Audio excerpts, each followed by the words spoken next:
सभी भक्तों को राधे राधे। जय माता दी।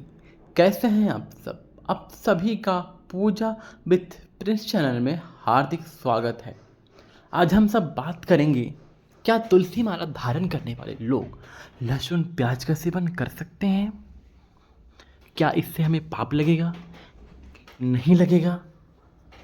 इनके बारे में आज हम सारी जानकारी आपको देने वाले हैं, तो मेरे साथ अंत तक इस वीडियो में बने रहिए। और जो भी इस चैनल में नए हैं वो चैनल को सब्सक्राइब कर लीजिए।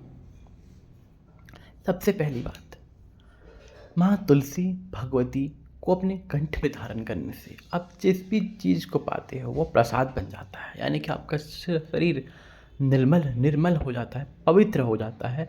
भगवान नारायण की स्वयं आप पर कृपा बरसने लगती है। देखिए, तुलसी माला धारण आप तभी कीजिए जब आप पूर्ण तरीके से सात्विक बन चुके हो, अभद्र पदार्थों का सेवन ना कर रहे हो, आप अभद्र चीज़ें ना कर रहे हो, आप गलत आचरण ना हो आपका, तभी आप तुलसी माला धारण कीजिए।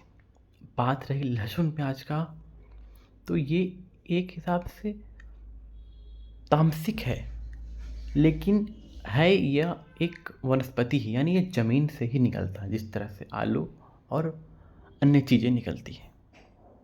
इस स्थिति में अगर आप लहसुन प्याज नहीं छोड़ पा रहे तो इस चीज़ पे ज़्यादा ध्यान देने की आवश्यकता नहीं, लेकिन आपको मांस, मदिरा, इन सब चीज़ों, अभद्र चीज़ों का सेवन करने से तो कम से कम बचना ही होगा। ये तो तुलसी माला पहनने के सबसे कठोर नियम बताए गए हैं।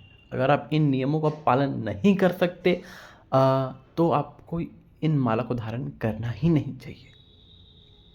और ऐसा भी नहीं कि आज खा लेते हैं तो उतार लेंगे, कल फिर पहन लेंगे नहाकर, ऐसा नहीं। आप एक बार उसे अपने गले में धारण कर लिए, मतलब वो अब मरते दम तक आपके गले से नहीं उतरना चाहिए। इस चीज़ का विशेष ध्यान रखें, वो अब आपके गले से नहीं निकलना चाहिए वो।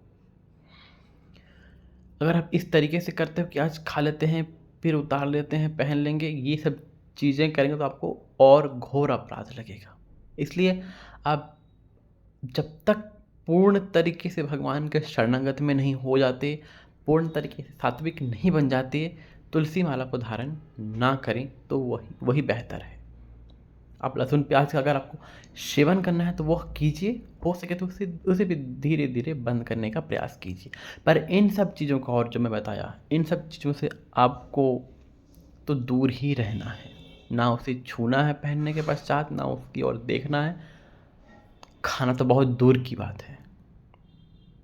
तो यही बस विशेष नियम है। अगर आप इन विशेष और कड़क नियमों का पालन कर लेते हो तो आपको भगवान की प्राप्ति, भगवत प्राप्ति करने से, भगवान के धाम पहुंचने से आपको कोई नहीं रोक सकता। क्योंकि कहते हैं जिसके कंठ में, गले में माँ तुलसी धारण रहती हैं वह कभी नरकगामी नहीं होता, वह जीवन के बाद वैकुंठ के धाम अवश्य पहुंचता है।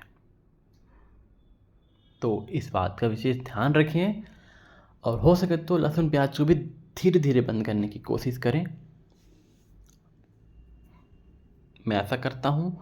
आप सभी को मेरी यह जानकारी, मेरी यह वीडियो अच्छी लगी हो, मेरी यह जानकारी, मेरी यह वीडियो आपको अच्छी लगी तो प्लीज़ इसे लाइक करें, कमेंट करें, शेयर करें, और कमेंट में राधे राधे अवश्य लिखें। भगवान आपकी सभी मनोरथ को पूर्ण करें।